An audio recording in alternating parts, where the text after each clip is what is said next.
টাকাগুলো এমন ভাবে মানে দিচ্ছে আর কি, সঠিক না করে, তদন্ত না করে। যাদের বাড়িতে একটা রুম, এই যে ও আমার বাড়ি পাশে, ওর বাড়িতে একটা রুম, কি কত গরিব, এরকম আমার বাড়ির পাশে আরো অনেকে আছে, তাদের টাকাগুলো ঠিক মতো দিচ্ছে না, মানে দিচ্ছেই না। যাদের বাড়ি 3 তলা বিল্ডিং, 2-2টা বিল্ডিং, অনেক রুম, কিন্তু 27টা রুম প্লাস 6টা-9টা রুম, তাদের টাকাগুলো ঢুকছে। আর তাহলে এইভাবে কি টাকাটা দেওয়া ঠিক হচ্ছে?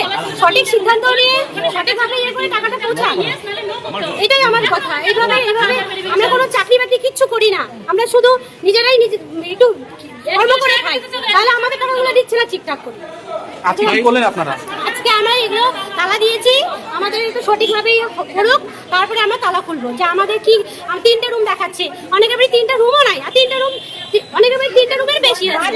না, ওই ভেরিফিকেশন করার পর কি এটা দেখাচ্ছে?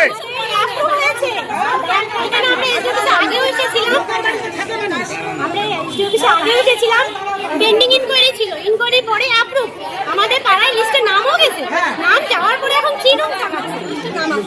এটা কি মানা সম্ভব? এটা কি আমাদের এগুলো মেন্টাল হ্যারাসমেন্ট করছে? আমরা সংসার বাচ্চা কাচ্চা এত কিছু নিয়ে থাকি, কোনো স্যার ঢোকা হবে না স্যার, আপনাদের বড় ডিউটি করতে হবে, আপনি গাড়ি চলে যান, আমরা কোনো কি নাম আপনার? কি নাম? ইনকোয়ারি হলো, ইনকোয়ারি যদি করতে হয় তাহলে ভালো করে করুন, যদি টাকা দিতে হয় সবাইকে দিয়ে, আর যদি না দেয় একবারে বন্ধ করে দেন, ব্যাস। আমরা এইটুকুই চাই। আপনারা আজকে কেন তালা মারছেন? কারণ 20 তারিখ পার হয়ে গেল, আমরা এখনো টাকা পাইনি। এখন দেখা যাচ্ছে ফার্দার ভেরিফিকেশন কেন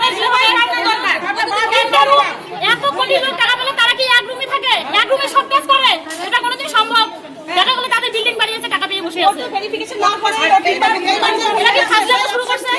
আপনাদের এখন দাবিটা কি? আমাদের দাবি, আমাদের হয় টাকা দেন, না হলে টোটাল বন্ধ, সম্পূর্ণ বন্ধ। আমাদের টাকা লাগবে না। এইদিকে সব কিছু দাম বাড়াই দিচ্ছে, চাল ডাল তেল সব দাম বাড়াই দিচ্ছে। দাম কমাক, হয় টাকা সবাইকে দেখ, না হলে দাম কমাক, না হলে একবারে বন্ধ।